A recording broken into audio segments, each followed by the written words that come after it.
एक बार भ्रमण करते हुए भगवान बुद्ध एक गांव में पहुँचे।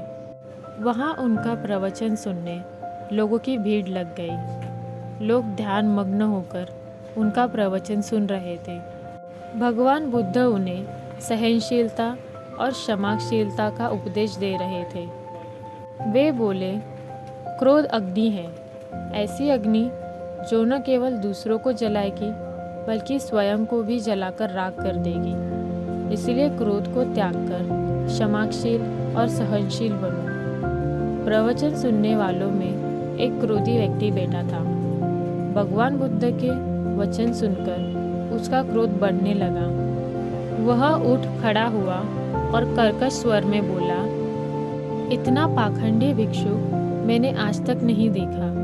अपने स्वार्थ सिद्धि के लिए तुम गांव में भ्रामक बातें फैला रहे हो। तुम्हें लज्जा नहीं आती? भगवान बुद्ध ने उसके कटु वचन सुने, किंतु कोई प्रतिक्रिया नहीं दी।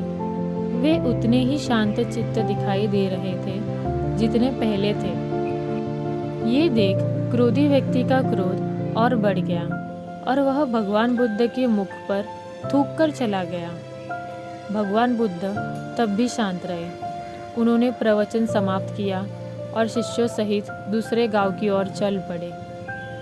घर आने के बाद क्रोधी व्यक्ति बहुत देर तक भगवान बुद्ध के बारे में सोचता रहा।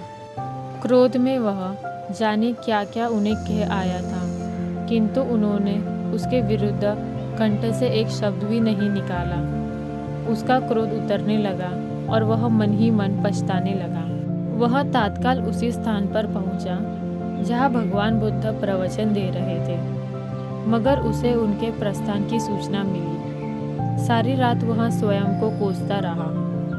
अगले दिन गांव वालों से पूछकर भागा भागा वह पड़ोसी गांव में पहुंचा जहां भगवान बुद्ध प्रवचन दे रहे थे। उसने भगवान बुद्ध के चरण पकड़ लिए और रोते हुए उनसे क्षमा याचना करने लगा। बुद्ध ने विस्मय से उसे देखते हुए पूछा, कौन हो तुम? क्यों मेरे पैरों में गिरकर क्षमा याचना कर रहे हो? उठ जाओ। उस व्यक्ति को भगवान बुद्ध के मुख पर परिचय के कोई भाव दिखाई नहीं पड़े। वो बोला, गुरुवर, आपने मुझको पहचाना नहीं?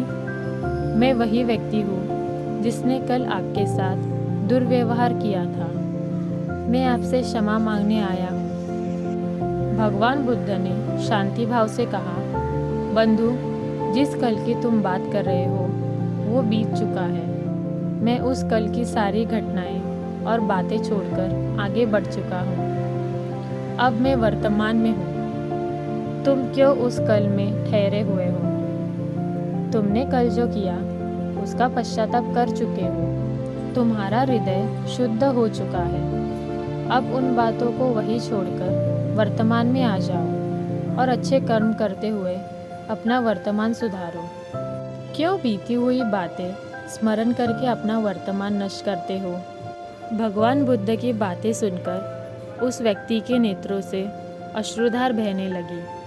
उनका मन नमन करते हुए बोला, गुरुवर, अब मैं क्रोध को त्याग कर प्रेम और करुणा का जीवन में समावेश करूँगा। अपने कर्मों से जीवन को बेहतर बनाऊंगा ताकि जीवन में किसी बात का पश्चाताप न रहे। तो दोस्तों, इस कहानी से हमें यह सीख मिलती है कि छोटी छोटी बातों को हृदय में रखकर हम आजीवन उस बातों को रूपी बोझ को बढ़ा देते हैं और पछतावे की आग में जलते रहते हैं।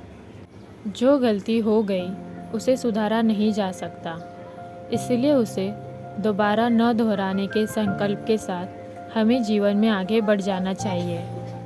जो बीत चुका है उस पर हमारा कोई नियंत्रण नहीं है। वर्तमान हमारे नियंत्रण में है। क्यों न अच्छे कर्मों से अपना वर्तमान बेहतर बनाएं। नमो बुद्धाय।